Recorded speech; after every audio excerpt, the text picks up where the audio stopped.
saya mengawali Al-Khalidi. Nama saya Rizky Maulana. Nama saya Tio Rizky Pratama. Nama saya Arik Adriel Albayhaqi. Saya Ida Puspita Rosa. Mahasiswa Akuntansi Fakultas Ekonomi dan Bisnis Universitas Syah Muhammad.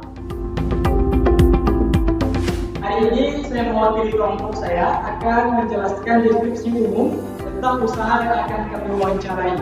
Kebetulan kami mempunyai tugas untuk melakukan wawancara klasifikasi biaya terhadap usaha ini.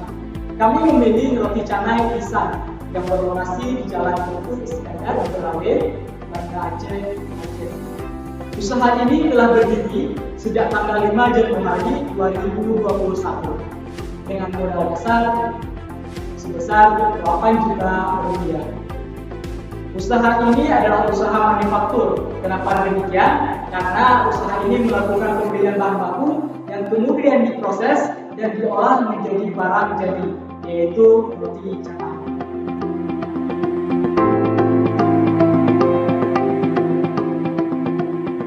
Klasifikasi biaya produksi. Klasifikasi biaya produksi ini terbagi menjadi 3 bagian. Yang pertama ada bahan baku langsung, yang kedua ada tenaga kerja langsung, dan yang ketiga ada overhead pabrik. Yang pertama adalah biaya bahan baku langsung. Bahan yang menjadi bagian tak terpisahkan dari produk jadi dan dapat ditelusuri secara fisik kepada produk tersebut dengan mudah.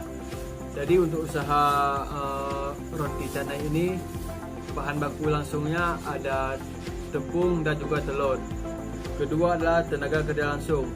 Untuk usaha roti canai ini tidak menggunakan pegawai karena pemilik pabrik tersebutlah yang bekerja dengan sendiri. Dia bekerja sendiri karena usaha ini adalah usaha rumahan ataupun dengan masih usaha di gerobak-gerobak. Yang ketiga ada overhead pabrik.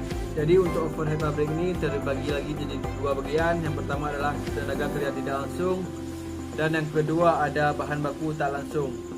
Jadi untuk tenaga kerja tak langsung tidak ada karena seperti di bagian tenaga kerja langsung tidak memakai pegawai. Dan untuk bahan baku tak langsung ada gula, minyak, mentega dan susu. Dan ada juga tambahan bahan-bahan perasa lainnya untuk menambah cita rasa pada roti.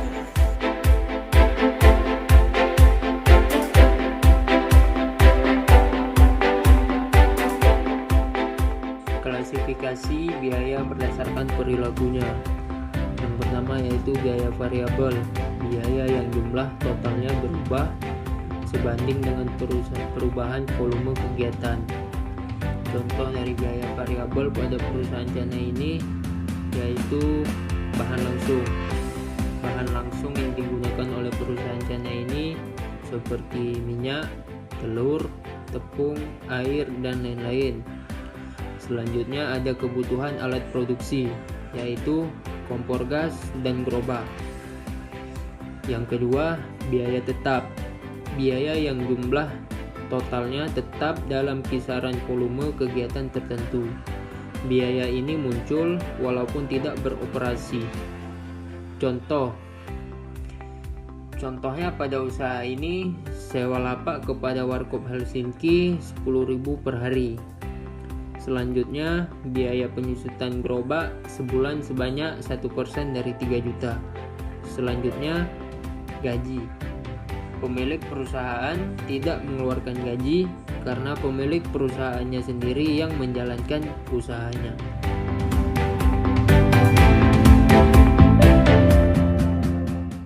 Di sini saya akan menjelaskan tentang klasifikasi biaya berdasarkan fungsi perusahaan. Yang pertama ada biaya produksi. Nah, biaya produksi ini terbagi menjadi 3 biaya. Yang pertama ada biaya bahan baku, yaitu biaya yang dikeluarkan untuk membeli bahan yang menjadi bagian pokok dari produksi selesai. Yang kedua ada biaya tenaga kerja langsung, yaitu biaya yang dikeluarkan untuk membayar tenaga kerja yang langsung menangani proses produksi. Kemudian yang ketiga ada biaya overhead pabrik. Nah, biaya overhead pabrik ini terbagi menjadi 3 bidang. Yang pertama ada tenaga kerja tidak langsung. Kemudian yang kedua ada bahan penolong. Nah, jelas di toko roti ini banyak sekali bahan penolongnya. Contohnya seperti susu, coklat, dan keju. Kemudian yang ketiga ada penyusutan. Gerobak roti canai ini setiap bulannya menyusut 1% dari 300.000. Biaya selanjutnya ada biaya pemasaran. Ini salah satu contoh ini ya, klasifikasi biaya. Yang kedua ada ini biaya pemasaran, yaitu biaya yang terjadi untuk melaksanakan pemasaran produk. Tiap bulan mereka menyediakan 150.000 untuk biaya iklan, seperti mengendorse selebgram maupun membuat brosur-brosur untuk mempromosikan produk mereka. Biaya administrasi dan umum, yaitu biaya-biaya untuk mengkoordinasikan kegiatan-kegiatan produksi dan pemasaran produk. Contoh dalam toko roti ini atau usaha roti ini yaitu biaya transportasi. Tiap hari itu membutuhkan 10.000 untuk roti canainya.